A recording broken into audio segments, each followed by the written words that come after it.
নমস্কার বন্ধুরা, simple plan সলিউশনের পক্ষ থেকে সকলকে জানাই স্বাগত। আজকে আবার একটি নতুন ইনডোর প্ল্যান্ট নিয়ে আপনাদের সামনে চলে এসেছি। এই ইনডোর প্ল্যান্টটি যারা প্রথম ইনডোর প্ল্যান্ট করছেন তাদের জন্য খুবই উপযুক্ত একটি ইনডোর প্ল্যান্ট। অনেকেই চেনেন এই ইনডোর প্ল্যান্টটি। এই ইনডোর প্ল্যান্টটির নাম হলো ফিডল লিফ ফিগ। এই ফিডল ফিগ বা ফিডল লিফ ফিগ এর সম্পূর্ণ কেয়ার নিয়ে আজকে আমাদের এই ভিডিও। আসুন সময় নষ্ট না করে জেনে নেওয়া যাক এই ফিডল লিফ ফিগের ইনডোরে রাখার জন্য কি কি কেয়ার লাগে।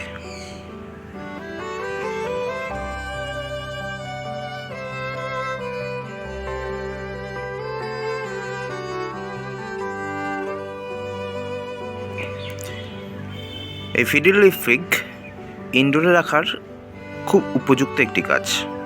আউটডোরে এই গাছ বাঁচে না, আর ইনডোরে রাখার জন্য এর কেয়ার সম্পর্কে বলতে গেলে প্রথমেই জানাতে হবে এর মাটি।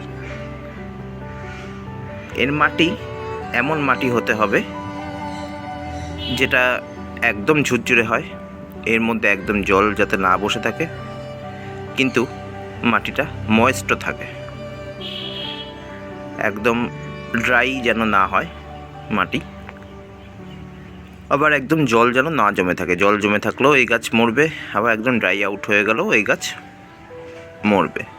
তাই এই মাটিতে আমার যে ভিডিও দেওয়া হয়েছে ইনডোরের সয়েল, সেই ইনডোরের সয়েলের সঙ্গে এক মুঠো কোকোপিট আপনারা মিশিয়ে নেবেন। এই ইনডোরের সয়েলের ভিডিও লিঙ্কটি ডান দিকে ওপরে আপনারা পেয়ে যাবেন। এই সয়েলের সঙ্গে এক মুঠো কোকোপিট আপনারা মিশিয়ে নেবেন 8 থেকে 10 ইঞ্চি টবের জন্য, এবং 4 থেকে 6 ইঞ্চি টবের জন্য আপনারা হাফ মুঠো কোকোপিট মিশিয়ে নেবেন। এবার আসি এই গাছের জলের রিকোয়ারমেন্ট। এই গাছের জলের রিকোয়ারমেন্ট বলতে এই গাছে জল লাগে, আপনারা প্রতিদিন এই গাছে জল দেবেন না। এই গাছের মাটি দেখবেন যখন হালকা হালকা শুকনো হয়ে আসছে, একদম কড়া শুকনো না, হালকা হালকা শুকনো হয়ে আসছে, হালকা হালকা ভিজে আছে, তখন আপনারা এই গাছে জল দেবেন। আবার দেখবেন যখন পরের দিন দেখবেন হয়তো একটু কাদা কাদা আছে, তখন এই গাছে জল দেবেন না। তারপরের দিন দেখলেন কাদা কাদা ভাবটা চলে গেছে এবং মাটিটা হালকা হালকা ময়েস্ট আছে, হালকা হালকা শুকনোর দিকে যাচ্ছে, তখনই আপনারা এই গাছে জল দেবেন। আর এই গাছ ময়েশ্চার খুব ভালোবাসে, তাই প্রতিদিন অবশ্যই, বিশেষ করে গরমকালে দুবেলা এবং বর্ষাকালে দরকার হয় না, শীতকালে একবেলা, এরকমভাবে আপনারা টেম্পারেচার, আপনাদের এলাকায় টেম্পারেচার অনুযায়ী আপনারা এই গাছকে প্রতিদিন স্নান করাবেন।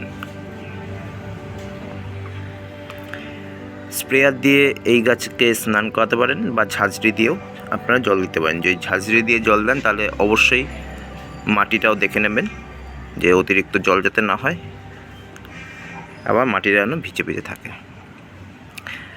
আরেকটা জিনিস হলো এই গাছের পাতাগুলো খুবই বড়, এই জন্য পাতায় ধুলো খুব বেশি পরিমাণে জমে। এই গাছের পাতা পরিষ্কার রাখতে একটা নরম কাপড় জলে ভিজিয়ে আপনারা পাতাগুলো মুছিয়ে দিতে পারেন, তাহলে পাতাগুলো চকচকে থাকবে এবং এদের সালোক সংশ্লেষেও সুবিধা হবে এবং দেখতেও সুন্দর লাগবে।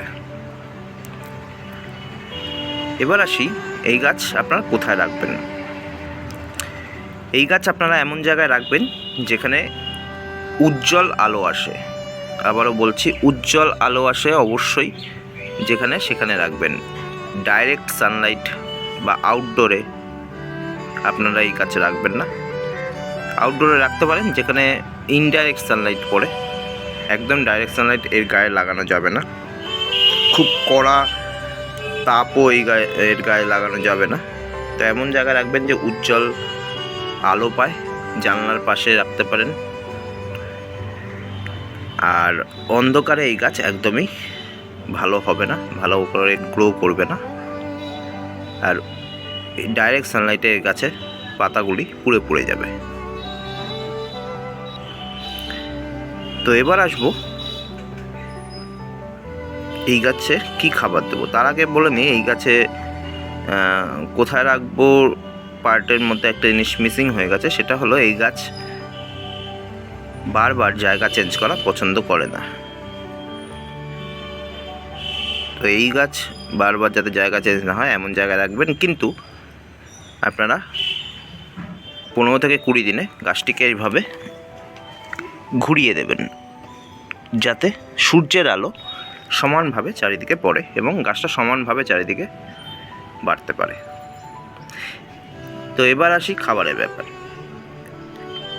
এই গাছে খাবার বলতে আপনারা মাসে একবার NPK 19-19-19 বা NPK 20-20-20 1 লিটার জলে 1 গ্রাম মিশিয়ে স্প্রে করে দেবেন ভোরবেলা।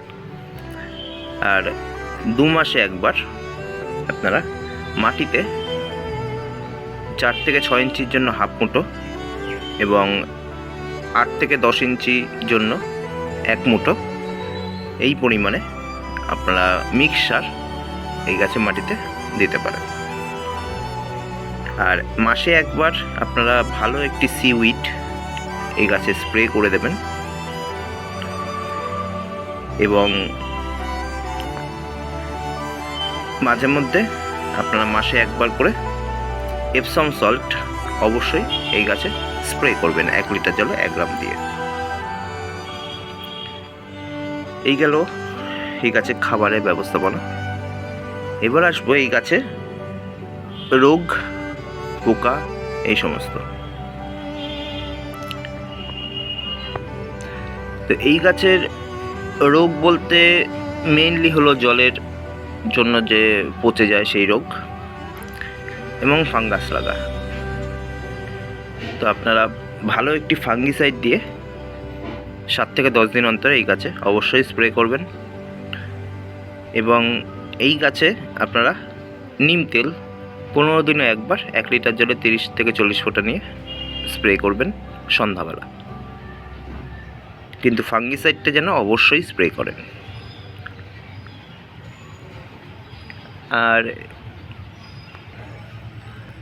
আর এই গাছের কেয়ার সম্পর্কে আর কিছু সেরকম নেই।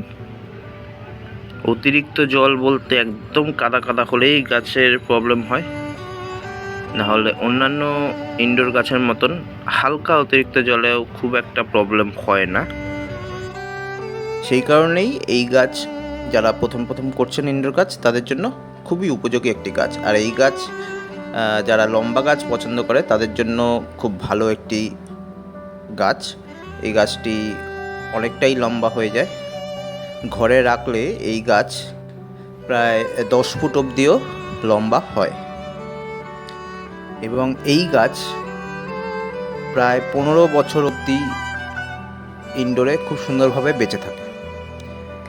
তো এই গাছ আমাদের কাছে পেয়ে যাবেন। আমাদের কাছে এই গাছ নিতে হলে আপনারা আমাদের নিচে দেওয়া হোয়াটসঅ্যাপ নাম্বারে কন্ট্যাক্ট করতে পারেন। 8296590663 নাম্বার, এই নাম্বারে আপনারা আমাদের হোয়াটসঅ্যাপ বা কলও করতে পারেন। এছাড়া আমাদের নার্সারিতে এসে এই গাছ আপনারা কালেক্ট করতে পারেন। আমাদের নার্সারি অ্যাড্রেস নিচে দেওয়া হলো গোলবাগান, কলকাতা 49।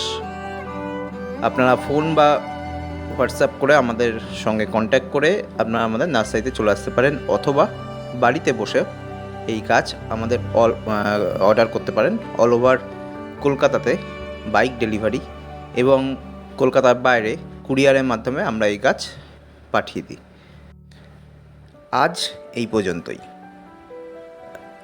পরবর্তী ভিডিওতে এক নতুন গাছ নিয়ে আপনাদের সামনে চলে আসব।